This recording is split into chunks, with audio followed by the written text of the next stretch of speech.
Oke, jadi saya kan selama ini pakainya XZ2 Docomo ya. Jadi XZ2 tapi yang versi Docomo. Memang karena udah saya kasih case karbon kayak gini ya, jadi nggak kelihatan ini Docomo, AU atau Softbank. Dan karena case-nya warna hitam, jadi saya lebih suka yang HP-nya juga hitam, jadi kelihatan kayak hitam semua gitu. Terus depannya juga kan jadi hitam polos gitu, jadi keren. Nah, saya mau cek apakah memang HP Sony XZ2 ini masih anti air. Nah, seperti biasa, cara ngeceknya pakai kode ya, bintang pagar 7378423 pagar bintang. Kita cek dulu, pastikan ya untuk ngecek anti air itu pastikan pressure-nya naik. Nah, ini kan 937 ya. 937 dia masih naik ke 943. Jadi ini masih naik. Masih naik 5 bar. Lumayan. 6 bar ya, 6 bar. Jadi lumayan. Ini pressure-nya masih naik. Nah, terus sekali lagi pastikan semuanya harus rapat. Memang kalau pressure-nya naik itu berarti itu indikasi bahwa semuanya rapat. Tapi tidak ada salahnya kalau kita ngecek lagi. Misalnya kita memang niat mau berenang atau menyelam pakai ini untuk pakai HP untuk ngambil video bawah air misalnya, pastikan semuanya rapat ya, khususnya di sini di bagian slot SIM ini. Kan kita sering buka slot SIM. Kalau ya nggak sering juga sih, intinya yang paling sering dibuka pasti yang ini, slot SIM ini. Karena ya untuk ganti SIM, masang SD card, kita pasti buka ini. Kalau yang lain kan kita nggak perlu buka ya. Dia udah tertutup semua rapat. Terus oh ya, pastikan juga biasanya ini ya, kayak tombol-tombolnya ini kadang-kadang ada yang pecah tombolnya atau ada yang sudah rusak, dia ambles gitu. Nah, itu pressure-nya kadang masih naik nih dikit, tapi tetap aja ada celahnya pasti di tombol yang rusak itu. Pastikan semuanya berfungsi dengan baik. Nah, kalau bisa biar lebih aman, pakai soft case. Jadi pakai soft case ini ya sebenarnya sih kalau air sih dia bisa meresap kemana aja ya. Pakai soft case pun juga dia bisa ngeresap ke dalamnya.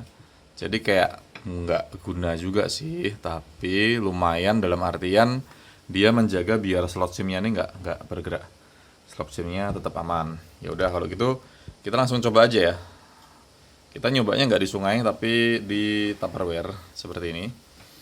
Terus kita kameranya rubuh. Oke, kita cobanya dengan buka YouTube. Sambil nonton film gitu ceritanya. Ini apa ya? Obrolan panas. Buka ini gue sendiri deh, channel YouTube gue sendiri aja deh. Channel Anda yang main Zuma aja. Enggak ada yang nonton ya. Ada iklan, kita lewati aja iklannya. 3 2 1. Dah. Oke, teman-teman. Hari ini saya mau main. Oke, kita langsung masukin ya.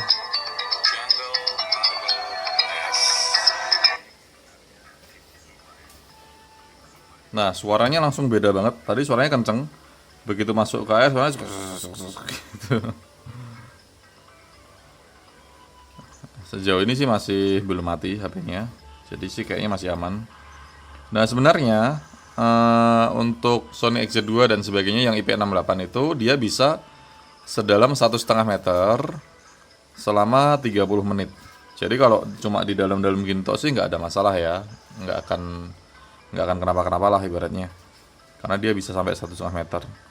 Dan kalau kita cuma nyemplungin sampai 5 menit gitu sih nggak masalah, nggak ada masalahnya.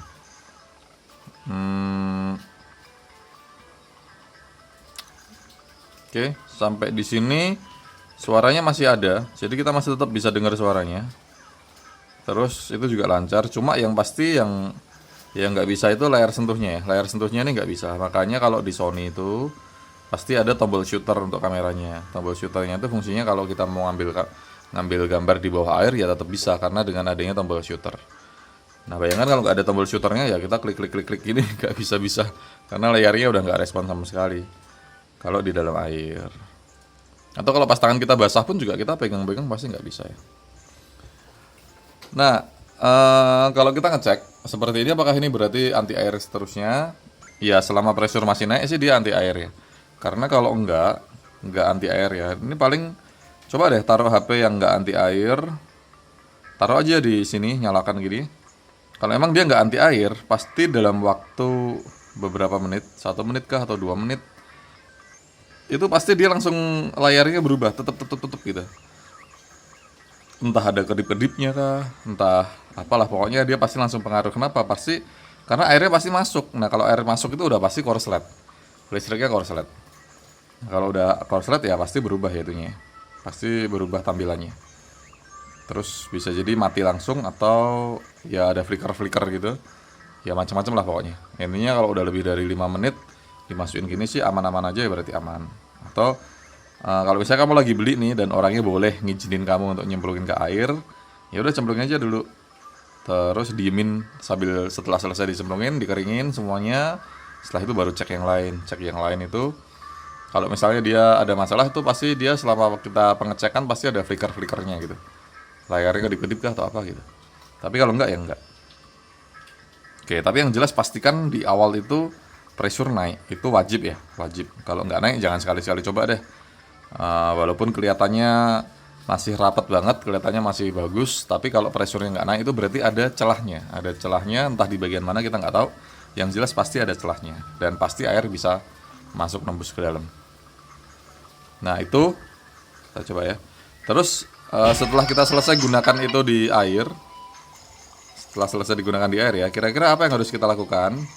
Yang pertama sih pastikan lubang ini, lubang untuk charger ini pastikan kering. Biasanya pakai tisu ya, pakai tisu. Jadi jangan langsung dicas, pastikan kering dulu pakai tisu sampai kering betul. Nah setelah itu baru boleh dicas. Atau kalau perlu habis dikeringin pakai tisu, diemin dulu selama 30 menit kah sampai dia betul-betul kering, baru setelah itu dicas. Kalau yang lain-lain sih aman ya, kayak apalagi kalau kita pakai soft case begini. Nah dia ya air tetap masuk sih, tapi terlindung ya. Coba ini aja, yang bagian belakangnya ini nggak basah, bagian belakangnya nggak basah, cuma rembesan dikit-dikit aja. Nah terus bagian atasnya juga ini sih masih basah, tapi dia soft case-nya tadi menahan slotnya ini nggak bergerak, jadi dia tetap rapat. Karena di slotnya ini kan ada karetnya, ada lapisan karetnya. Itu paling yang udah pasti terexposure